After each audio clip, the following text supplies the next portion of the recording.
हाँ तो बच्चों, आज का जो टॉपिक है वो है बेटा कॉलिशन। कॉलिशन आपका एनसीईआरटी के हिसाब से देखोगे तो न्यूटन लॉज ऑफ मोशन जो आपका चैप्टर है उसका एक टॉपिक है ये, ठीक है। तो इसको मैं ऑब्वियसली बात है मैं अलग से इसलिए पढ़ा रहा हूँ क्योंकि इसको पढ़ाने के लिए वर्क एनर्जी थ्योरम की ज़रूरत पड़ती है। और वर्क एनर्जी थ्योरम तो न्यूटन लॉज ऑफ मोशन के बाद वाला चैप्टर है, मतलब बाद वाले चैप्टर में आता है वो, ठीक है। तो हमको पहले वर्क एनर्जी पावर पढ़ाना पड़ता है, फिर जाके हम इसको पढ़ा सकते हैं। तो इसको आप as a separate topic treat कर सकते हो, बिल्कुल मतलब इतना कुछ अलग सी बात नहीं है, ठीक है। चलिए देखें कॉलिशन। कॉलिशन मतलब बेसिकली सबको पता है मीनिंग टकराना, दो बॉडीज का टकराना। कॉलिशन बहुत ही इंपॉर्टेंट फेनोमेना है क्योंकि रियल लाइफ में ये होता ही रहता है, कहीं ना कोई किसी बॉडी से जब टकराती है इंटरेक्शन होता ही है। That is like a very common thing. तो इसकी स्टडी करना बहुत इंपॉर्टेंट है। इसको स्टडी करने से पहले इलास्टिसिटी हमको आनी चाहिए। अच्छा, जिनको जो लोग इलास्टिसिटी के आपका सिलेबस में है, एक चैप्टर है जो बहुत बाद में आता है, सेकंड बुक में आता है वो, ठीक है। तो अभी तो खैर वो पढ़ा नहीं सकते, लेकिन मैं इलास्टिसिटी बेसिक आपको मीनिंग समझा देता हूँ। इलास्टिसिटी होती क्या है, इलास्टिसिटी को समझना काफ़ी ज़रूरी है। इलास्टिसिटी मतलब एक बॉडी डिफॉर्म करेगी लेकिन अपने शेप को रिगेन भी कर सकती है। जैसे मैं बताता हूँ, मान लो आपको मैं सिंपल एक एग्जांपल दूँ। जैसे ये डब्बा है, एक डब्बा है, ठीक है, ये कुछ ब्यूटी प्रोडक्ट डब्बा है। इसको मैं दबाया, तुमको दिख रहा होगा मैंने दबाया है, शेप चेंज हुआ। अब मैंने जैसे फोर्स को हटाया, it has regained its shape and size. It has regained its shape and size, hence it is called an elastic body. इसका मैं एक और एग्जांपल अगर आपको दूँ, मेरे हाथों के सामने जो मिल रहा है मैं उन्हीं से एग्जांपल दे रहा हूँ। जैसे ये स्टील का स्केल आपको दिख रहा होगा, you be able to see this steel का स्केल। ये मान लो फिक्स्ड है। अब तुम देखोगे मैं फोर्स लगा रहा हूँ, मेरे फोर्स लगाने पे डिफॉर्म हुआ कि डिफॉर्म मतलब क्या हुआ, टेढ़ा मेढ़ा। डिफॉर्म मतलब क्या होता है, साइज या शेप चेंज होना। यहाँ पे देखोगे इसका शेप चेंज हो रहा है, लेकिन जैसे ही मैंने अपने इस फोर्स को हटा दिया, बॉडी ने वापस अपना इनिशियल जो डायमेंशन था उसको रीगेन कर लिया। यानी कि इलास्टिक बॉडी इन सिंपल, आपने इलास्टिक बॉडी से आप समझते हो, सुना होगा पैंट में इलास्टिक लगाते हैं ना, तो इलास्टिक क्या, उसको आप खींच के छोड़ दो वापस सेम जगह में आ जाता है कि नहीं। तो कोई भी बॉडी अगर आप उसमें फोर्स लगाएं तो वो अपना साइज एंड शेप चेंज करे। पहली बात, फोर्स लगाए तो वो अपना साइज एंड शेप चेंज करे, लेकिन जैसे जैसे ही आप फोर्स को हटा दें वो वापस अपने इनिशियल साइज एंड शेप में आ जाए, उसको क्या कहते हैं बेटा, इलास्टिक बॉडीज। इलास्टिक बॉडीज का सबसे जो मैं बढ़िया एग्जांपल आपको दे सकता हूँ वो है बेटा कॉस्को बॉल। कॉस्को बॉल देखा है, कॉस्को बॉल जब वाल में आप मारोगे तो जैसे ये मान लो कॉस्को बॉल है, ये मान लो, इमेजिन कर लो कॉस्को बॉल क्या है, ठीक है। कॉस्को बॉल वाल में जाके मारा, ये ऐसे दबता है, दबने के बाद फिर से शेप एंड साइज रिगेन करके पीछे जाता है। तो बॉडी देख डिफॉर्म हुई लेकिन शेप एंड साइज रिगेन फिर से कर लिया, ठीक है। चलो यहाँ तक समझ में आया। अब coalition, two types of coalition, one D क्यों मैं आपको बाद में समझाता हूँ, जब प्रॉपर डिटेल में जाएंगे तब समझ में आएगा। अभी समझ लो हमारे सिलेबस में टोटल 2 टाइप्स ऑफ कॉलिशन है, हालांकि 3 टाइप है।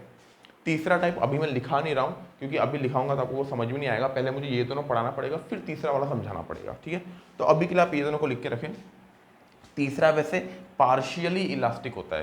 पहला हो गया इलास्टिक कॉलिशन, सेकंड हो गया इन इलास्टिक कॉलिशन, तीसरा हो गया पार्शियली इलास्टिक, ठीक है। चलो समझते हैं एक बार इलास्टिक कॉलिशन क्या होता है बेटा, सुनिए। जैसे कॉस्को बॉल है, कॉस्को बॉल जाके दीवार में टकराई, देख कॉस्को बॉल आ रहा है तो उसके पास क्या एनर्जी है, काइनेटिक एनर्जी, काइनेटिक एनर्जी, खूब सारी काइनेटिक एनर्जी, खूब सारी काइनेटिक एनर्जी। वो टकराई टकराई साइड एंड शेप मतलब बिगड़ा जो भी बिगड़ना था, फिर वापस साइड एंड शेप रिगेन की। अब एनर्जी किस में कन्वर्ट हो गई, काइनेटिक एनर्जी में वापस। समझ में आया कि नहीं। इलास्टिक बॉडी है ना बेटा, इलास्टिक बॉडी है तो साइज एंड शेप रिगेन कर सकती है। तो इसका जो काइनेटिक एनर्जी इनिशियली था वही काइनेटिक एनर्जी फाइनली है, यानी कि काइनेटिक एनर्जी में किसी भी प्रकार का कोई भी लॉस नहीं हुआ है। हैंस इलास्टिक कॉलिशन क्या होता है, total kinetic energy of the two bodies. यहाँ पे खैर मैंने एक बॉडी से आपको एग्जाम्पल दिया है, मतलब सिंगल एक बॉडी से एग्जांपल दिया है, आगे जाके 2 बॉडीज का भी एग्जांपल देंगे। अब अभी समझ के रखें, total kinetic energy of the 2 bodies remains same as bodies are able to regain their size and shape. यानी कि सिर्फ बॉडीज इलास्टिक है वो अपना साइज एंड शेप रिगेन कर सकती है, इसलिए किसी प्रकार की काइनेटिक एनर्जी का कोई भी नुकसान नहीं होता, ये मैं कहना चाहता हूँ, ठीक है बेटा। तो पहला हो गया आपका इलास्टिक कॉलिशन बेटा, सेकंड है आपका बेटा in elastic coalition. In elastic coalition समझे क्या है। अच्छा, इलास्टिक बॉडीज क्या होती हैं, वो टकराएंगी, डिफॉर्म होंगी, लेकिन साइज एंड शेप वापस से रिगेन कर लेंगी, वो इलास्टिक बॉडीज है।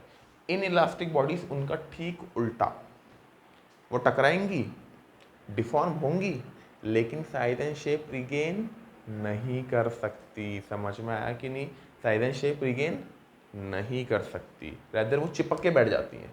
Those are call inelastic bodies. अब समझे तो इनइलास्टिक बॉडीज में सिंपल बात क्या है बेटा, total kinetic energy of the two bodies are is partially wasted. Obvious सी बात है, आप देख सकते हो ये बॉडी अगर आई आके इससे चिपक गई, इसके पास इनिशियली काइनेटिक एनर्जी थी, चिपक गई ना, तो काइनेटिक एनर्जी गायब हो गई, खत्म हो गई काइनेटिक एनर्जी। यानी काइनेटिक एनर्जी बेटा क्या है इसकी, पार्शियली वेस्ट हो जाती है as bodies are unable to regain their size and shape. अब बोलोगे पार्शियली क्यों लिखा है, आगे जाके प्रॉपर डेरिवेशन होता है। मैंने आपको सिंगल एक केस दिखाया है, हालांकि दो बॉडीज जब कोलाइड करते हैं दोनों बॉडीज भी ऐसे भी कोलाइड कर सकती हैं, ऐसे भी कोलाइड कर सकती हैं, तो वो सारा कुछ हम लोग पढ़ने वाले हैं वैसे भी बाद में। आप अभी के लिए इन दोनों चीज़ों को दिमाग में रखें। तीसरा एक पॉइंट लिख लें, हालांकि ये वाला भी मैं डेफिनेशन नहीं लिखाऊंगा क्योंकि आपको डेफिनेशन लिखाने समझ में नहीं आएगा, उसके लिए आपको ये दोनों पढ़ना पड़ेगा। प्रॉपर नॉलेज इन दोनों की होने के बाद ही समझ पाएंगे। पार्शियली इलास्टिक कॉलिशन, ये लिख लें, थोड़ी सी जगह छोड़ दीजिएगा जो कि बाद में आप डेफिनेशन वहाँ पर लिख सकते हैं। ठीक है बेटा, नोट डाउन कर लो सारा कुछ। हाँ तो बच्चों जो पहला हम पढ़ेंगे वो पढ़ेंगे बेटा इन इलास्टिक कॉलिशन, क्योंकि ये कंपैरेटिवली इजी है। इलास्टिक कॉलिशन में थोड़ी सी ज़्यादा चीज़ें स्टडी करनी पड़ती हैं, ये थोड़ा बहुत इजी है। तो इन इलास्टिक कॉलिशन क्या कहता है बेटा, दो बॉडीज़ हैं M1 M2, दोनों टूवर्ड्स राइट जा रही है। आप देख सकते हैं M2 का वेलोसिटी, इसको सॉरी V1 नहीं U1 माने, इनिशियल वेलोसिटी U1 है और इसका इनिशियल वेलोसिटी U2 है। ऑब्वियसली बात है दोनों इस तरफ जा रहे हैं, तो अगर कॉलिशन होना है तो पीछे वाली बॉडी का रफ्तार ज़्यादा होना पड़ेगा। ठीक है, तो that is the condition for coalition. तो कंडीशन क्या है बेटा, पीछे वाली बॉडी का रफ्तार ज़्यादा होना पड़ेगा टकराने के लिए। ठीक है, अब ऐसा मान ली इसकी वेलोसिटी 10 मीटर पर सेकंड, मैं बस एक एग्जांपल ले रहा हूँ। ठीक है, this is just an example. और इसकी वेलोसिटी मान ले बेटा आप 6 मीटर पर सेकंड है। ठीक है, अब ऐसा मान के रखें, आगे काम आएगा, मैं बता रहा हूँ क्यों। अब दोनों ऐसे जा रहे हैं, देखिए दोनों ऐसे जा रहे हैं, तो पीछे वाला टक्कर मारेगा, और टक्कर मार के क्या हो रहा है, इन इलास्टिक कॉलिशन यानी कि दोनों के दोनों डिफॉर्म तो होंगे, दोनों डिफॉर्म होंगे लेकिन वापस अपने साइज को रिगेन नहीं कर पाएंगे। अगर साइज को रिगेन नहीं कर सकते तो दोनों चिपक जाएंगे, दोनों चिपक के एक साथ मूव करते रहेंगे। यानी इन इलास्टिक कॉलिशन में सिंस बॉडी साइज को रिगेन नहीं कर सकती, हैंड्स वो दोनों आएंगे, डिफॉर्म होने के बाद एक साथ जाते रहेंगे। समझ में आ रहा है बेटा? तो that is how it happens, body से डिफॉर्म होकर एक साथ जाते रहते हैं। तो कुछ एक वेलोसिटी v से जा रहा है। अब एक बात समझते हैं, एक बात समझे, थोड़ा बड़ा करके मैं डायग्राम दिखा रहा हूँ। ये M1 है, ये M2 है, थोड़ा बड़ा करके दिखा रहा हूँ, समझे। M1 किस तरफ जा रहा था बेटा, M1 इस तरफ जा रहा था, M2 भी किस तरफ ही जा रहा था, ये वेलोसिटी का डायरेक्शन है। ठीक है, वेलोसिटी कुछ एक ये U1 से जा रहा था, ये आपका U2 से जा रहा था, वेलोसिटी का डायरेक्शन है। अब एक बात बताओ,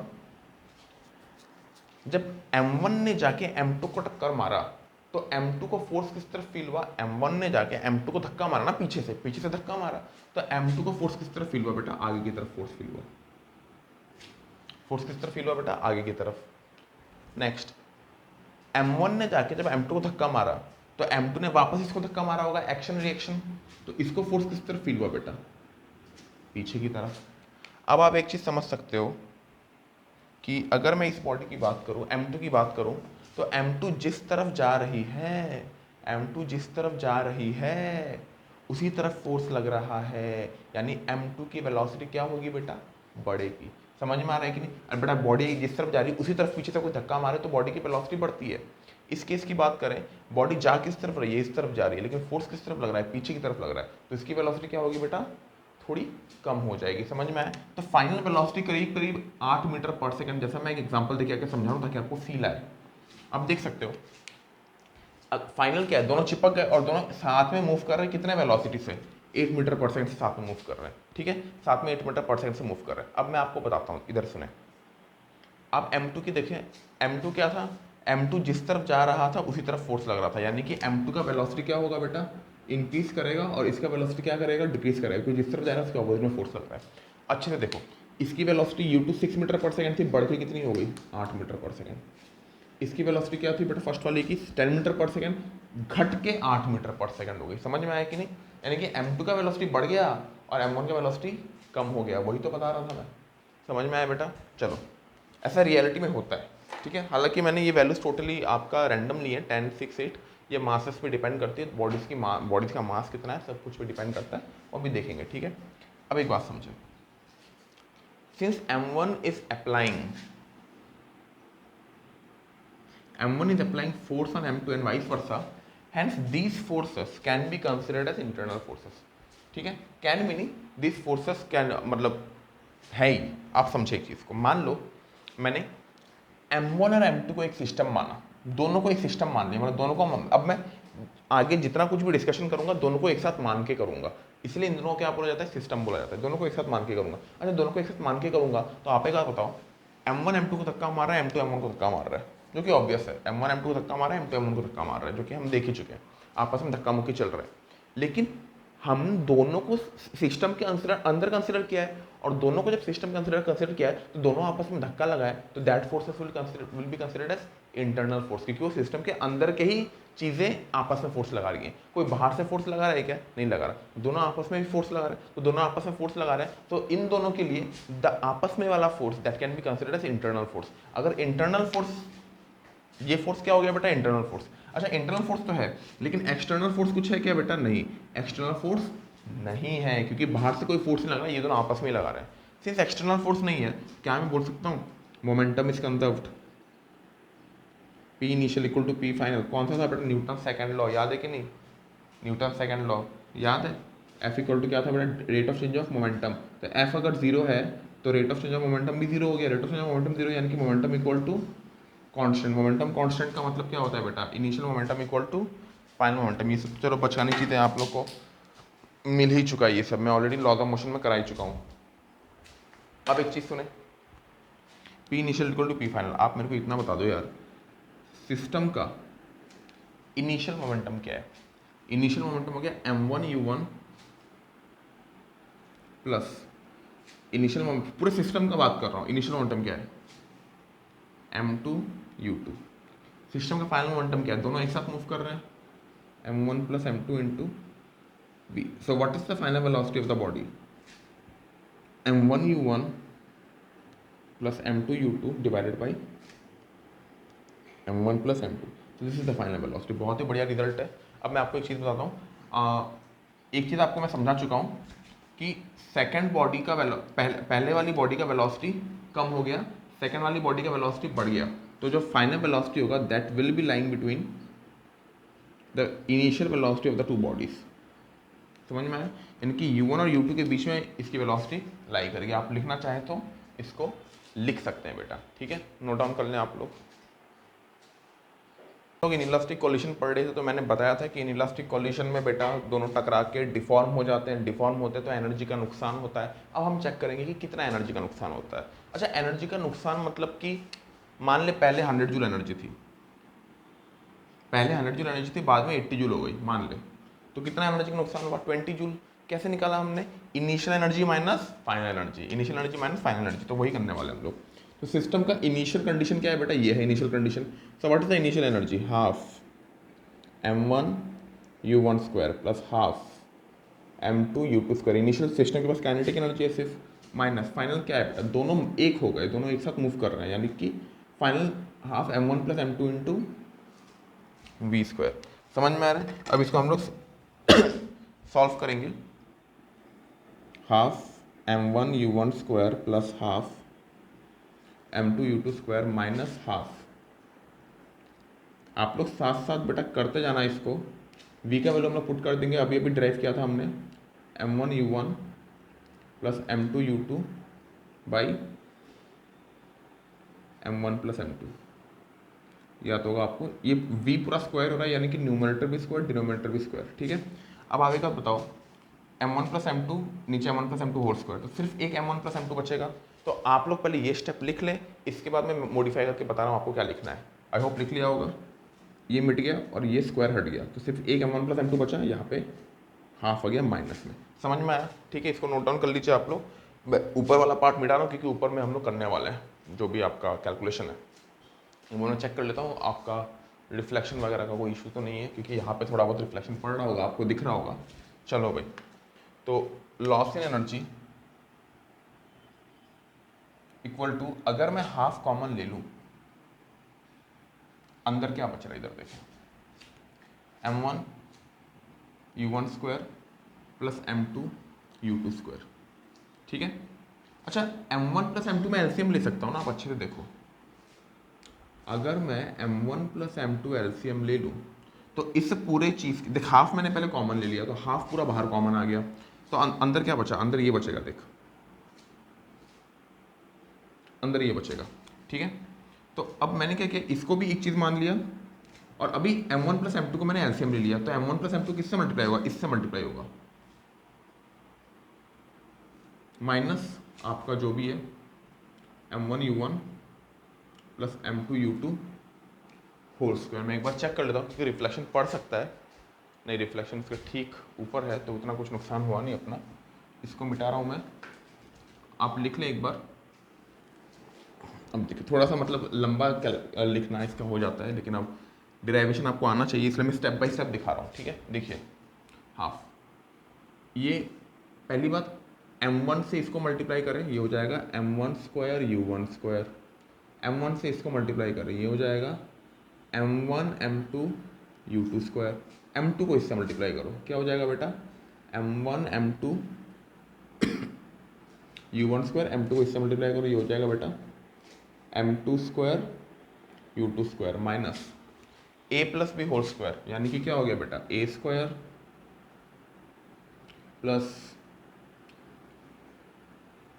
plus b square plus 2ab, m1 m2 u1 u2, ठीक है बेटा। डिनोमिनेटर में आपका आ जाएगा पूरा का पूरा कितना आ जाएगा बेटा, m1 प्लस m2। अब एक बात बताओ, ये ब्रैकेट ओपन होगा, आपको ये लिखना है, पहले ये लिखना है, और इसका नेक्स्ट लाइन क्या लिखा रहा हूँ मैं, मॉडिफाई कर दे रहा हूँ यहाँ पे, आपको जो नेक्स्ट लाइन लिखना होगा मॉडिफाई कर दे रहा हूँ। ब्रैकेट अगर खुलेगा तो माइनस अंदर मल्टीप्लाई हो जाएगा हर टर्म के साथ। अब आप एक चीज़ देखो, पहला टर्म ये नहीं, पहला term m1 square u1 square, m1 square u1 square minus में, m2 square u2 square, m2 square u2 स्क्वायर माइनस में, कैंसिल हो गया कि नहीं, क्या बचा, m1 m2 u2 square, m1 m2 u1 square और 2m1 m2 u1 u2। आप अच्छे से देखोगे, m1 m2 m1 m2 m1 m2 common आ जाएगा, डिनोमिनेटर में m1 प्लस m2 तो है ही, अंदर क्या बचेगा, u2 square plus u1 square minus 2u1 u2। अब आप एक चीज़ अच्छे से देखोगे यहाँ पे, और अच्छे से हम देखेंगे, half m1 m2 by m1 plus m2 u2 square plus u1 square minus 2u1 u2। आप मेरे को एक बात बताओ, ये a square plus b square minus 2ab है कि नहीं, यानी कि u2 minus u1 whole square है कि नहीं। इन सिंपल वर्ड्स आप अच्छे से देखोगे तो आपका जो एनर्जी लॉस का फॉर्मूला आ रहा है, ये आपका ये आ रहा है।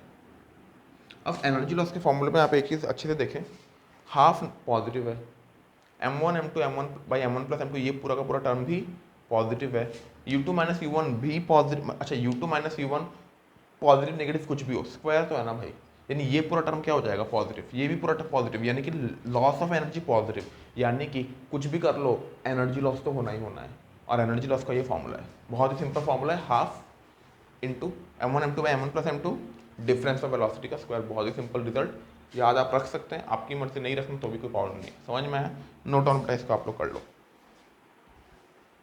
सवाल दिया है, बोला है कि 2 kg का बॉडी 4 मीटर पर सेकंड से जा रहा है, 1 kg का बॉडी 2 मीटर पर सेकंड से जा रहा है, इसकी रफ्तार ज़्यादा, ये जाकर टक्कर मारेगा, कॉलिशन आपका इनइलास्टिक है, बोला है फाइंड द फाइनल, जब दोनों चिपक जाएंगे तो दोनों की कॉम्बाइंड वेलोसिटी क्या होगी वो निकालने बोला है, और हमको बोला है एनर्जी में लॉस कितना है। तो देखो बेटा, कोई बिल्कुल कठिन सवाल नहीं है।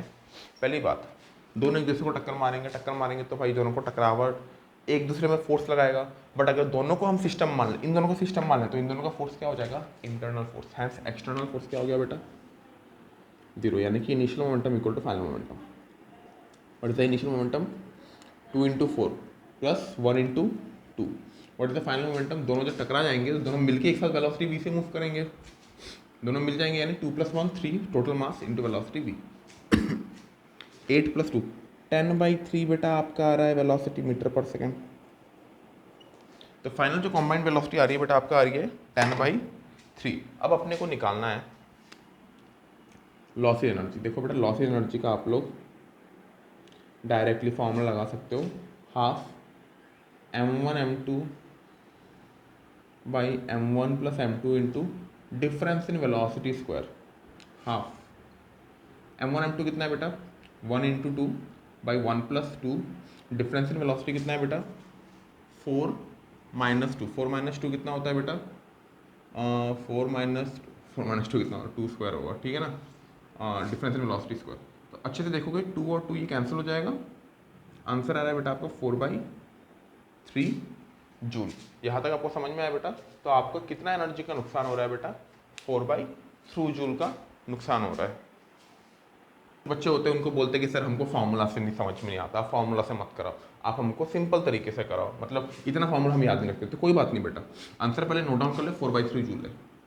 मैं एक और तरीके से तेरे को करके दिखाता हूँ। एक और तरीका कुछ नहीं है, लॉस एनर्जी क्या होगा बेटा initial energy minus final energy. What is the initial energy.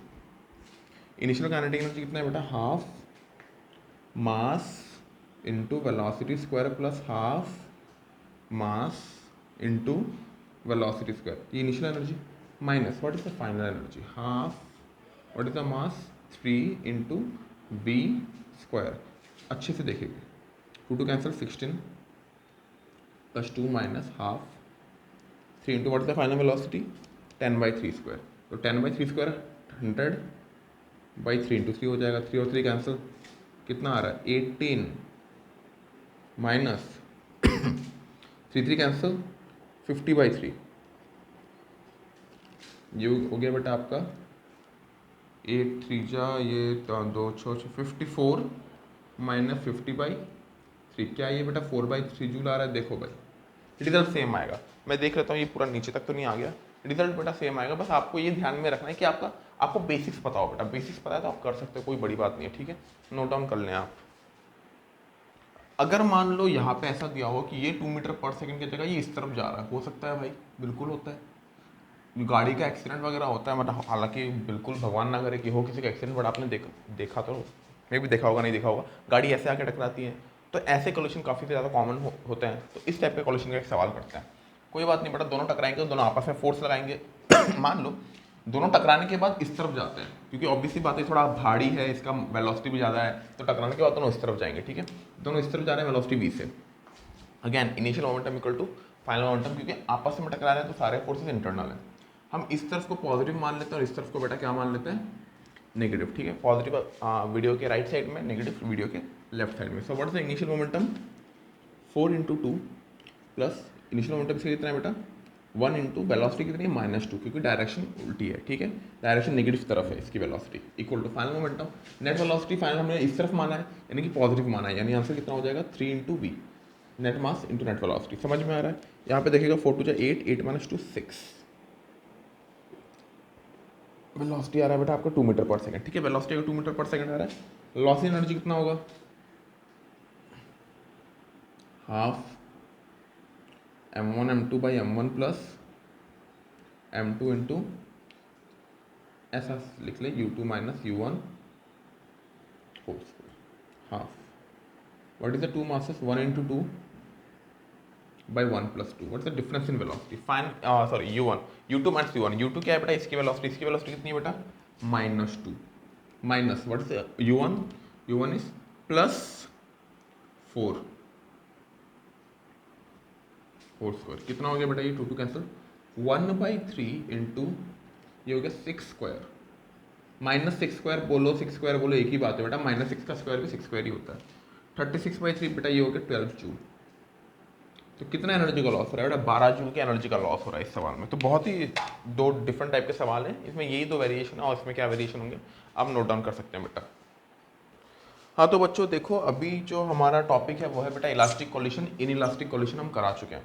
तो इलास्टिक कोलिशन में क्या होता है सुने, दो बॉडीज है m1 m2 मास की, इसका वेलोसिटी u1, इसका वेलोसिटी u2। ऑब्वियसली पीछे वाली बॉडी का वेलोसिटी शुड बी ग्रेटर, पीछे वाली बॉडी का जो वेलोसिटी है बेटा शुड बी ग्रेटर। पीछे वाली वेलोसिटी कितना ज़्यादा होना पड़ेगा कोलिशन के लिए। दोनों आए, ऐसे आए, देखिए क्या, ऐसे आए, आए पीछे का वेलोसिटी ज़्यादा है, टकराए, एक दूसरे को कंप्रेस किया, लेकिन सिर्फ इलास्टिक बॉडी तो वापस छूट जाएंगी और फिर ऐसे आगे बढ़ गए। अब आप अच्छे से एक चीज़ देखना, कैरम बोर्ड खेला होगा आपने, कैरम बोर्ड में जब स्ट्राइकर से किसी को मारते हो तो ऐसा ही होता है। स्ट्राइकर आया आया आया आया, मतलब मान लो ये वाली गुट्टी अगर मोशन में होती, स्ट्राइकर छोड़ो, अब मैं कैरम बोर्ड का एग्जांपल छोड़ो, आप सिंपली समझो आप एक गाड़ी से जा रहे हो, आपके सामने एक गाड़ी जा रही है लेकिन वो कम स्पीड में जा रही है, अगर आप टक्कर मारते हो उसको, ऐसा होता है। देखिए सामने वाली गाड़ी जा रही है, गाड़ी जा रही है, गाड़ी जा रही है, आपने टक्कर मारा, समझ में आया? तो सामने वाली गाड़ी का स्पीड बढ़ जाता है, जो सामने वाली गाड़ी है उसका स्पीड बढ़ेगा। क्यों बढ़ेगा मैं बताता हूँ। देखिए पीछे वाला m1 ये m2 है, m1 m2 को इस तरफ धक्का देगा फोर्स, और m2 पीछे इसको धक्का देगा फोर्स। आप एक बताओ दोनों का ही वेलोसिटी बेटा इस तरफ था, m2 का फोर्स इस तरफ, वेलोसिटी भी इस तरफ, यानी कि m2 की रफ्तार बढ़ेगी और m1 की रफ्तार बेटा क्या होगा, मोशन इस तरफ कर रहा था m1, लेकिन m1 ने सिंस आगे वाली गाड़ी को धक्का मारा तो m1 को फोर्स किस तरफ फील हुआ, पीछे की तरफ, है इसकी वेलोसिटी क्या होगी, घटेगी, जो कि ऑब्वियस सी बात है। समझ में आ रहा है? इलास्टिक कॉलिशन है तो बॉडी से बेटा पूरी तरीके से क्या करती है, अपनी एनर्जी को वेस्ट नहीं करती। ठीक है, अच्छा एक और बताओ, दोनों ने सॉरी दोनों ने आपस में एक दूसरे को टक्कर मारा, तो ये जो भी फोर्स है अगर मैं दोनों को सिस्टम मान लूँ, it can be considered as internal force. Hence F external equal to 0, यानी कि इनिशियल मोमेंटम इक्वल टू बेटा क्या हो गया, फाइनल मोमेंटम। इनिशियल मोमेंटम क्या होगा बेटा बताओ, m1 u1 plus m2 u2 equal to बेटा आपका क्या हो जाएगा, m1 plus sorry final momentum क्या है बेटा सिस्टम का, m1 into V one plus m2 into V two. समझ में आया? ये पहला इक्वेशन हो गया आपका। इसको आप ऐसा लिख सकते हो, m1 वाले सारे टर्म एक साथ लेके आ जाओ, m1 है ना बेटा, m1 u1 माइनस वी1। अब मेरा u और v शायद आपको सेम लग सकता है, तो इसे थोड़ा देख परख के, ठीक है बेटा, u1 minus v one equal to m2 v2 minus, ये पहला इक्वेशन आ गया, इक्वेशन नंबर 1। एक बार बताओ, कॉलिशन तो इलास्टिक है, इलास्टिक कॉलिशन है तो एनर्जी भी कंजर्व होगा, यानी कि सिस्टम का initial energy must be equal to system का फाइनल एनर्जी, क्योंकि कोई भी एनर्जी का नुकसान नहीं हुआ है। इनिशियल एनर्जी क्या है बेटा आपका, half m1 u1 square plus half m2 u2 square. Final energy क्या है बेटा, half m1 v1 square plus half m2 v2 square. ऐसा करो, m1 वाले सारे टर्म जो मास 1 वाले टर्म है इस तरफ लेके जाओ, m2 वाले उस तरफ लेके चले जाओ। एक बार मैं फोकस का देख लेता हूँ भाई, कि पता चला फोकस ही नहीं हो रहा तो फिर मुसीबत काफ़ी ज़्यादा बढ़ जाती है। हाफ m1 इसको इस साइड आ जाएगा तो क्या हो जाएगा बेटा, u1 square minus v1 square equal to half m2 उस तरफ लेके चले जाओ, m2 कॉमन चला गया बेटा, क्या हो गया, u2 स्क्वायर minus sorry v2 square minus u2 square. आप देख सकते हो हाफ और हाफ का आपका कैंसिल हो जाएगा। आपको ए स्क्वायर माइनस बी स्क्वायर दिख रहा है, तो ए स्क्वायर माइनस बी स्क्वायर में फॉर्मूला क्या रखता है बेटा, ए माइनस बी इंटू ए प्लस बी। इसमें भी सेम फॉर्मूला लगेगा, ए माइनस बी इंटू ए प्लस बी। इसको इक्वेशन 2 नाम दे दे। हमारे पास यहाँ पे इक्वेशन 1 है, यहाँ पे इक्वेशन 2 है। अब आपको क्या करना है बेटा, इक्वेशन 2 को इक्वेशन 1 से डिवाइड करो। Equation 2 divide by equation 1। अच्छा से देख, m1 तो हमारे पास क्या बचेगा, देख m1 u1 minus v1 into u1 plus v1 is equal to m2 v2 minus u2 into v2 plus u2। ये इक्वेशन 2 लिख दिया, इसको 1 से डिवाइड करो। 1 क्या है, m1 u1 minus v1, m1 u1 minus v1, यहाँ पे बेटा m2 v2 minus u2, m2 v2 minus u2। अब अच्छे से देख, m1 u1 minus v1, m1 u1 minus v1 cancel, m2 u2 v2 minus u2 m2 v2 minus u2, क्या cancel हो जाएगा, क्या बचेगा सिर्फ u1 plus v1 equal to v2 plus u2, u1 plus v1 equal to v2 plus u2। पहले बेटा जो board में लिखा है आप लिख लें, मैं एक और चीज़ यहाँ पे लिख लेता हूँ। यहाँ पे एक चीज़ होगा बेटा u1 minus u2 equal to v2 minus v1। ये चीज़ क्या है मैं समझा रहा हूँ। तो मैं एक बात बताऊँ, इमेजिन करो इसकी वेलोसिटी 10 मीटर पर सेकंड है और इसकी वेलोसिटी 6 मीटर पर सेकंड है। टकराने के बाद इसकी वेलोसिटी हो गई मान लो बेटा 7 मीटर पर सेकंड और इसकी वेलोसिटी हो गई 9 मीटर पर सेकंड मान लो, ठीक है। सॉरी, इसकी वेलोसिटी मान लो 11 मीटर पर सेकंड हो गई मान लो। तुम मेरे को एक बात बताओ, ये 10 है ये 6 है, ठीक है।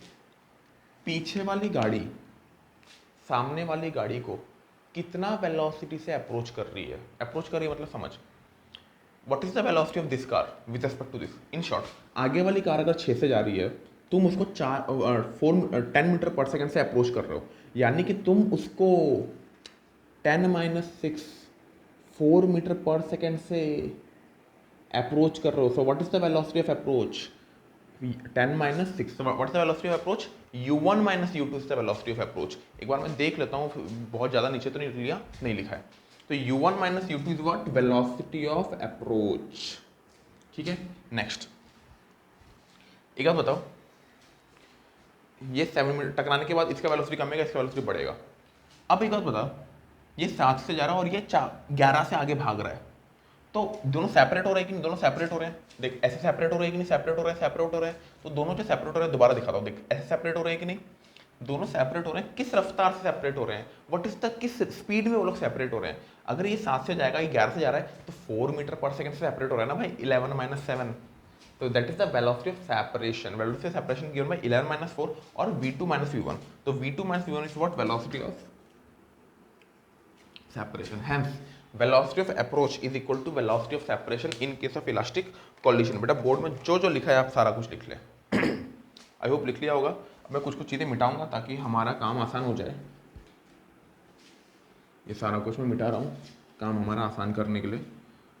तो फाइनली हमारे पास रिलेशन आया ये वाला। अब इस रिलेशन में हम देखें क्या करेंगे। v2 इक्वल टू क्या हो जाएगा बेटा, u1 minus u2 plus v1। v2 equal to क्या हो जाएगा बेटा, u1 minus u2 plus v1, ठीक है। अब इसको मिटा देते हैं।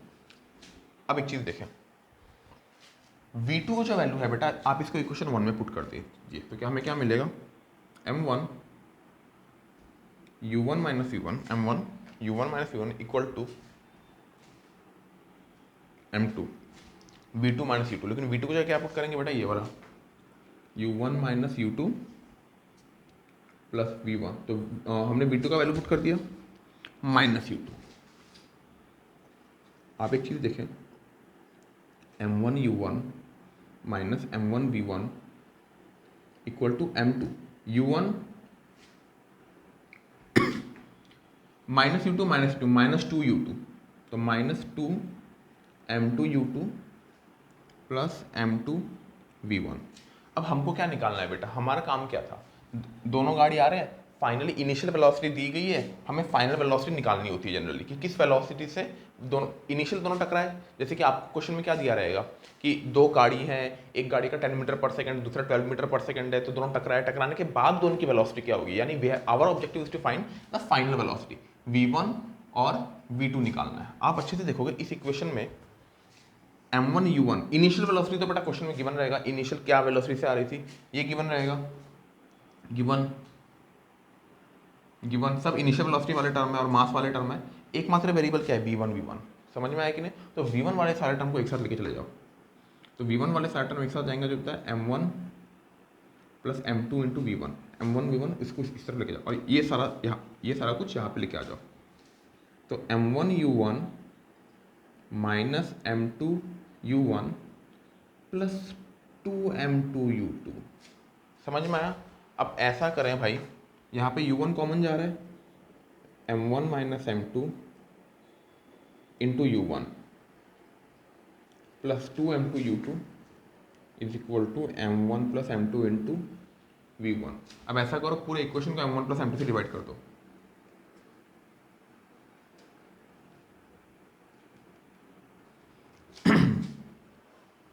यानी कि फाइनल वेलोसिटी v1 आ गया ही है।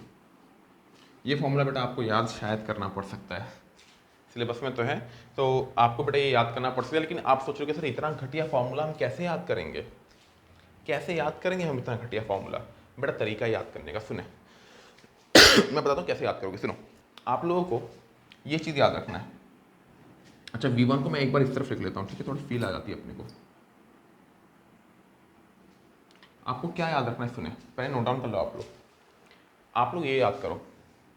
याद करने का तरीका सुने, 1 1 2 या 2 2 1, ये कोड है 1 1 2 या 2 2 1। अब एक चीज़ मैं आपको बताता हूँ, सुने कैसे याद करेंगे। देखिए, पहला नंबर के बाद इक्वल टू डालो। 2 2 1 बाद में सीखेंगे, ठीक है, 2 2 1 बाद में सीखेंगे, अभी ये सीखते हैं। पहला नंबर के बाद इक्वल टू डालो। हमको निकालना क्या है बेटा, निकालना क्या है, फाइनल वेलोसिटी। तो एलएचएस में डालते हैं फाइनल वेलोसिटी। किससे निकालेंगे बेटा, इनिशियल वेलोसिटी से निकालेंगे। तो आरएचएस में क्या डाल देंगे, इनिशियल वेलोसिटी। समझ में आ रहा है? नेक्स्ट, एलएचएस का काम खत्म, हमें तो ये निकालना है और इसमें सारे ऑपरेशन करने हैं।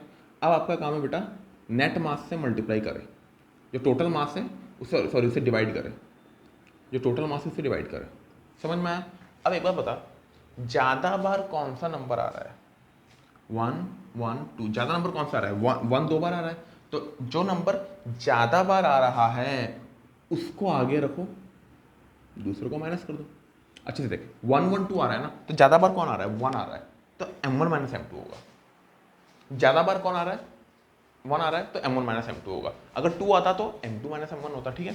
अच्छा, यहाँ पे माइनस m2 हो गया ना, तो m2 कम हो गया, m2 कम हो गया, तो m2 को कंपनसेट करने के लिए यहाँ पे 2 टाइम्स m2 लिख देते हैं। समझ में आया? यही तरीका है बेटा याद करने का। और कोई अप्रोच अगर आपको मिलता है तो बिल्कुल मेरे से शेयर कीजिएगा, लेकिन बेटा आप यही तरीका आप क्या कर सकते हैं हम लोग, ठीक है। अब देखिए, v2 निकालने का तरीका बताता हूँ। पहली बार 2 2 1 लिखो, इसके बाद निकालना किससे हम लोग को, फाइनल वेलोसिटी निकालना किसकी मदद से, इनिशियल वेलोसिटी की मदद से। पूरे डिनोमिनेटर को m1 प्लस m2 से आप डिवाइड कर दो। नेक्स्ट, ज़्यादा बार कौन सा नंबर आ रहा है, 2 2 1, 2 ज़्यादा बार आ रहा है, यानी कि ऊपर क्या होगा, m2 माइनस m1। बेटा m1 तो कम हो गया, तो हम लोग m1 को कंपनसेट करने के लिए 2m1 लिख देंगे यहाँ पे। समझ में आया कि नहीं बेटा? तो दैट इज़ द फॉर्मूला, आप इसको नोट डाउन कर लीजिए। इसमें सम्स आते हैं, डायरेक्ट फॉर्मूला में पुट करना है आपको, कर सकते हैं, कोई बड़ी बात नहीं बेटा, नोट डाउन कर लो आप लोग सारा कुछ। इसमें कुछ केसेस हैं, करा देते हैं आप लोग को। देखिए, पहला केस क्या है, दो ही केस है, सिंपल से केस है, कुछ नहीं है। पहला केस है बेटा, अगर m1 इक्वल टू m2 होगा, यानी कि दोनों मास अगर बराबर हुए, दोनों मास बराबर हुए तो क्या होगा, देखो v1 इक्वल टू क्या हो जाएगा बेटा आपका, m1 माइनस m2, जीरो हो गया बेटा, क्योंकि दोनों मास बराबर है। तो ये पूरा पार्ट क्या हो गया, जीरो। इस पार्ट के बारे में देखते हैं। मान लो m1 m2 दोनों का मास m ही है, ठीक है, तो 2 into m by m plus m, 2m into क्या हो गया बेटा, u2। इसका मतलब क्या है, u2, ठीक है। यानी कि यहाँ से अपने को मिलता है v1 इक्वल टू u2।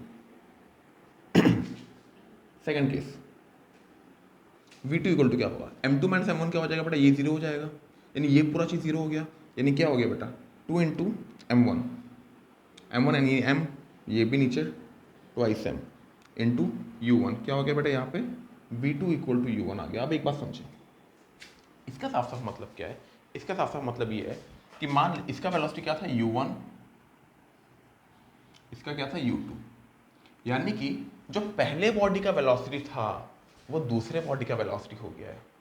देख, v2 इक्वल टू u1 पहले बॉडी का वेलोसिटी था वो दूसरे बॉडी का वेलोसिटी हो गया है, और जो दूसरे बॉडी का वेलोसिटी था वो पहले बॉडी का वेलोसिटी हो गया, यानी कि वेलोसिटी इंटरचेंज हो गई है। यानी कि जब मासेस सेम होंगे तो वेलोसिटी आपस में वो लोग इंटरचेंज कर लेंगे। समझ में आया बेटा, समझ में आया, कोई भी डाउट, ठीक है। नेक्स्ट देखिए, नेक्स्ट केस, इफ m2 मान लो बहुत बड़ा body, m2 is very very very much greater than m1। m2 बहुत बड़ा बॉडी है, m2 बहुत पहाड़ ऐसा कुछ बड़ा बॉडी है। अच्छा M2 बहुत बड़ा बॉडी है तो V1 क्या होगा, देख V1 इक्वल टू V1 क्या होगा M1 माइन, अच्छा M2 बहुत बड़ा बॉडी है और ऐसा मान लो कि U2 रेस्ट में, कि M2 बहुत बड़ा बॉडी है और मान लो जो आपका सेकंड बॉडी है M2 बहुत बड़ा बॉडी है और वो रेस्ट में है, और यही क्या है रेस्ट में, मतलब एक पहाड़ सा बॉडी है जगह में रुका हुआ है, पहाड़ सा बॉडी जगह में रुका हुआ है। आप खुद बताओ, यानी U2 क्या हो गया 0, तो पहला इक्वेशन क्या आएगा V1 equal to M1 minus M2। अच्छा M1 बहुत छोटा है तो M1 को लगभग हम 0 मान सकते हैं M2 के कंपैरिजन में। M2 मान ले 1000 kg, M1 मान ले 10 ग्राम, तो M1 नेग्लिजिबल हो गया ना, उसको 0 मान सकते हैं हम लोग यहाँ पे। तो M1 क्या हो गया बेटा, लगभग 0 हो गया, यहाँ पे बचा माइनस M2 डिवाइडेड बाई सिर्फ M1 प्लस M2 भी, तो बेटा M2 के बराबर ही होगा क्योंकि M1 की वैल्यू क्या हो चुकी है 0। U2 क्या बोला है, सेकंड बॉडी क्या है, रेस्ट में है, यानी ये पूरा टर्म क्या हो गया बेटा 0 इंटू U1, यानी अच्छे से देखेगा तो V1 equal to M2 M2 cancel minus U1। मतलब क्या है इसका मतलब है बेटा ये अगर 10 मीटर पर सेकंड से अप्रोच कर रहा है तो पहला बॉडी का वेलोसिटी जो फाइनल वेलोसिटी है वो 10 मीटर पर सेकंड पीछे की तरफ हो जाएगा, जो कि ऑब्वियस है। मैंने क्या बताया M2 बहुत बड़ा बॉडी है ऐसा इमेजिन कर, M2 बहुत बड़ा बॉडी है रेस्ट में, यानी पहाड़ है या दीवार कह सकते हैं। M2 बहुत, दीवार का मास बहुत ज़्यादा होता है रेस्ट में, एक बॉल आया टकराएगा तो सेम वेलोसिटी से घूम के जाएगा ना भाई, लेकिन उल्टा डायरेक्शन में। समझ में आया कि नहीं, कोई भी डाउट बेटा, कोई भी डाउट? ठीक है, तो नेक्स्ट चीज़ आप लोग V2 देखें। V2 में U2 क्या है बेटा, रेस्ट में, पहाड़ क्या है रेस्ट में, U2 रेस्ट में बोल चुके हैं ऑलरेडी, यानी ये पूरा टर्म क्या हो गया 0 प्लस 2 इंटू M1 क्या है बेटा, M1 तो मैंने क्या बताया लगभग नेग्लिजिबल है M2 के कंपैरिजन में, यानी कि ये पूरा M1 वाला टर्म भी क्या हो जाएगा 0, यानी ये पूरा टर्म क्या हो गया 0, यानी V2 क्या हो गया 0। ऑब्वियस सी बात है यार, तुम खुद इमेजिन करो, एक बॉल आके अगर दीवार को टक्कर मारेगा, एक बॉल आके दीवार को टक्कर मारेगा, दीवार मूव करेगा क्या भाई, दीवार मूव नहीं करेगा, यानी कि दीवार की फाइनल वेलोसिटी भी क्या होगी 0, उसकी इनिशियल वेलोसिटी भी क्या थी 0। तो ये केसेस है बेटा, ठीक है। अच्छा यहाँ पे हमारा सिलेबस आपका कॉलिशन वाला खत्म होता है। तो तीसरा टाइप से मैंने आपको बताया था पार्शियली इलास्टिक कॉलिशन, अभी मैंने एनसीईआरटी चेक किया, वो आपके एनसीईआरटी के सिलेबस में नहीं है, वो एनसीईआरटी के सिलेबस में नहीं है, लेकिन अगर आपको फिर भी करना हो तो वो फिजिकल क्लास में मैं कराऊंगा। मैं वीडियोस में अननेसेसरी आपको एक्स्ट्रा लोड नहीं दूंगा, क्योंकि ऑब्वियस सी बात है वीडियोस, मुझे भी पता है कि फिजिकल क्लास करना किसी भी स्टूडेंट के लिए ज़्यादा बेटर होता है, और वीडियोस में it is difficult to watch, इतने बड़े बड़े वीडियोस देखना इतना पॉसिबल नहीं है। तो जो आपका एक जो थर्ड टाइप था कॉलिशन का, पहला इलास्टिक, सेकंड इन इलास्टिक और थर्ड पार्शियली इलास्टिक वाला मैं यहाँ पे नहीं कराऊंगा, ये मैं फिजिकल क्लास में करा दूंगा। ठीक है बेटा, तो ठीक है, हमारा सिलेबस यहाँ तक निपट चुका है, नोट डाउन आप लोग कर लें सारा कुछ।